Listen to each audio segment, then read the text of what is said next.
పిలువబడిన వారు అనేక మంది, ఏర్పరచబడిన వారు బహు కొద్ది మంది, మరి నమ్మకమైన వారు ఇంకా కొద్ది మంది. చూసారండి మాట అంటున్నాడు, పిలువబడిన వారు అనేక మంది పిలువబడ్డారు.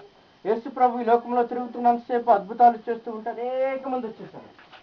గారడి వాడు విద్య చేస్తూ ఉంటే ఒకడు చేరతాడు నెమ్మదిగా అక్కడికి. అక్కడ ఏం జరుగుతుందని 10 మంది వస్తారు. అలా ఇంకా ఏంటి ఇంతమంది జనాభా ఉన్నారని చెప్పేసి ఇంకో 10 మంది కూడతారు. అంటే అక్కడ చుట్టూ కూడిపోతారు జనం. అక్కడ ఉన్నదేంటో తెలుసుకోవాలని ఇంకా వెళ్ళిపోయాడు అనుకుంటారు. అది ఏం జరుగుతుంది అబ్బా అని ఇలాగ వచ్చి చూసి కనబడక వెళ్ళిపోతూ ఉంటారు. అది కనబడదు జనాల మధ్యలో.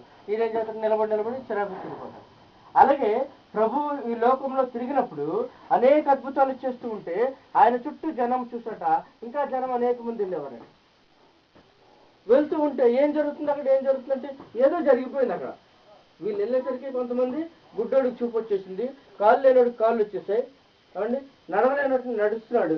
ఇవన్నీ చూస్తున్నాడు. వీళ్ళు ఏదో చేసేస్తున్నాడు, గారడీ విద్యలా ఉందిరా, ఏదో చేసేస్తున్నాడు అనుకున్నారు జనాలు.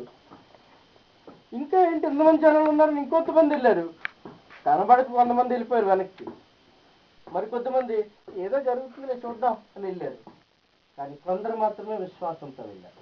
అక్కడ ఆ ప్రభు అయితేనే మాకు బాగు చేస్తాడని కొంతమంది వెళ్ళారు. సో అలా నమ్మకమైనటువంటి వారేమో స్వస్థతలు పొందారు, నమ్మకమైనటువంటి వారేమో తిరిగి ఇంటికి వెళ్ళిపోయారు. అంటే ప్రభువు దగ్గరికి అనేక మంది వచ్చారు, కానీ అందులో కొద్ది మంది మాత్రమే స్వస్థతలను.